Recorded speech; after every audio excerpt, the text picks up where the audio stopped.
નવેમ્બરથી ટેકાના ભાવે ખરીદી શરૂ થશે। આ સમાચાર સામે આવી રહ્યા છે કે જે હવે આગામી 9 નવેમ્બરથી ટેકાના ભાવે ખરીદી શરૂ થશે। હવે આગામી 9 નવેમ્બરથી શરૂ થશે ખરીદી બાબતે ભારતીય કિસાન સંઘે અપીલ કરી છે। આગામી 9 નવેમ્બરથી ટેકાના ભાવે ખરીદી શરૂ કરાશે। મહામંત્રી આર.કે. પટેલે ટેકાના ભાવ બાબતે પણ નિવેદન આપ્યું છે। રાજ્યના ખેડૂતો એમએસપી દ્વારા પોતાની જણસી ભરાવે તેવું આ નિવેદન એમનું સામે આવી રહ્યું છે। ભારતીય કિસાન સંઘ દ્વારા જાહેર અપીલ કરવામાં આવી છે। તો આગામી 9 નવેમ્બરના રોજ હવે ટેકાના ભાવે ખરીદી શરૂ કરવામાં આવશે। ત્યારે હવે ભારતીય કિસાન સંઘે પણ આ અંગે કહ્યું છે તેમજ રાજ્ય સરકાર પણ ભવિષ્યમાં જથ્થો વધારશે તેમજ આ વર્ષે મગફળીનું વાવેતર પણ વધ્યું હોવાનો દાવો થયો છે તેવું આ પ્રતિક્રિયા સામે આવી છે। ગુજરાતની અંદર કમોસમી વાવાઝોડાએ ખેડૂતને ખૂબ મોટો માર પાડ્યો છે।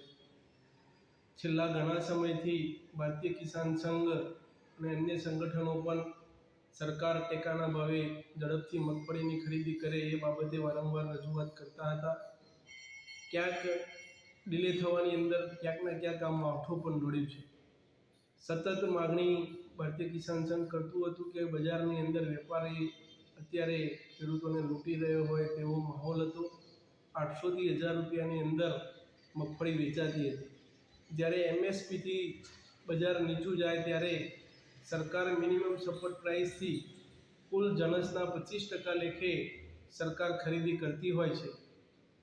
ચાલુ સાલે પણ 66 લાખ મેટ્રિક ટનનું ઉત્પાદન થયું હતું। 15 લાખ મેટ્રિક ટનનો જથ્થો કેન્દ્ર સરકાર દ્વારા ફાળવવામાં આવ્યો હતો। ચાલુ સાલે 9,31,000 મેટ્રિક ટન 9,31,000 ખેડૂતોએ રજીસ્ટ્રેશન કરાવ્યું છે। તો જ્યારે જથ્થાને ભાગતા મોડ 70-80 મણ જેવી મગફળી સરકાર ખરીદી શકે તેમ હતી। આ વાત ઘણા ટાઈમથી બજારની અંદર ફરતી હતી। ભારતીય કિસાન સંઘે રાજ્યના મુખ્યમંત્રીશ્રીને 2 થી 3 વાર વારંવાર રજૂઆત કરી હતી કે ભાઈ 70 થી 80 મણ મગફળી ના ચાલે, ખેડૂતો આની અંદર લૂંટાશે। મને મુખ્યમંત્રીશ્રીએ કેન્દ્ર સરકારને પણ રજૂઆત કરી અને ક્યાંક આજે જે 70-80 મણ મગફળી ખરીદવાની હતી એની બદલી 100-125 મણ મગફળી ખરીદાશે। તો એ જેટલી પણ ખેડૂતની વારે સરકાર આવે એ બાબત ભારતીય કિસાન સંઘ આવકારે છે।